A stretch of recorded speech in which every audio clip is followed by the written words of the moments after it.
žimam še veliko zdravja, uspeha in zadovoljstva, te vam kličemo še na en mandat, še so dela, recimo livarni, še niste bili.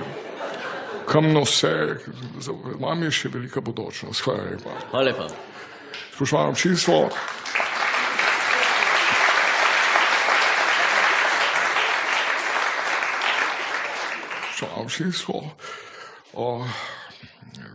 ob 10. odmeve je kolega Bergant, ki je zamenjal gospoda Popovnika, ki pa prihaja pred mikrofon. Hvala lepa vse skupaj in pišite varuhu, če kak pravic.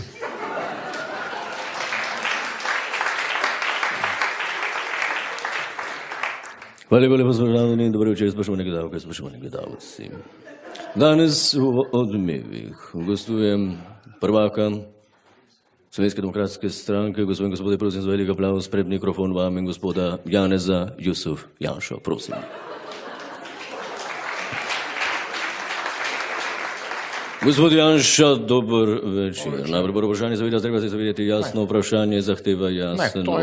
Jaz nisem bil prepričan, da Dnevnik vodi razsvita, ne vi, jaz nimam proti vam nič. Dobro, gospod Janša. Nimam proti vam nič, gospod Bobovnik, visoki ste, lep moški ste, samo izgled je nekaj popolnoma drugega od tistega, kar govorite. No, ampak dobro, gospod Janša, pa vendarle, vi sedaj ste nekako preživite intenzivni čas vašo družino. Kako to izgleda vse skupaj? Pravite, da ostanete zelo zgodaj, ne? Nisem zdaj o tem, da vam govori o družinskih zadevah.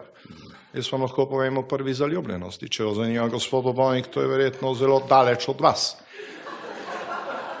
Prvič sem bil zaljubljen, sem hodil v Stiško gimnazijo. Vendar to so bili svenčeni časi, gospod Bobovnik, vi se tega spominjate. In tisto, kar mi je bilo drago, nisem smel ne prijeti, ne videti. Vse do 4. letnika gimnazije. Ko sem lahko prišel do nje, namreč spoznal, si imel na izpitu za prvo pomoč, ime je bilo Ančka.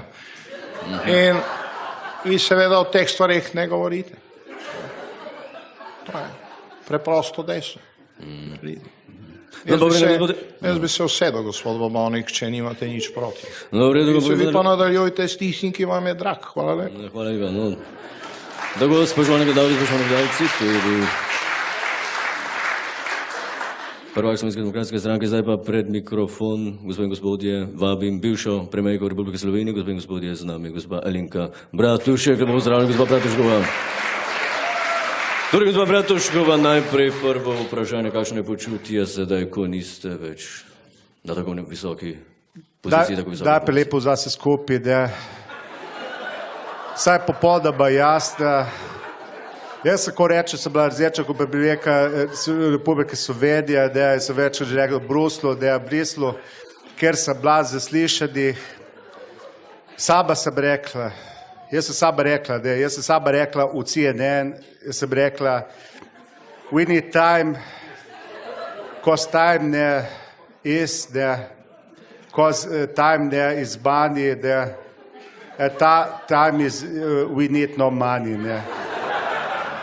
Jaz bi vse skupaj kot bivša premijerka Republike Slovenije, ki je bila tudi časih zelo sodija, vse lepo povedala Slovensko cesto, ki se zdaj podavlja in te pogleda še lukti. Hvala lepa.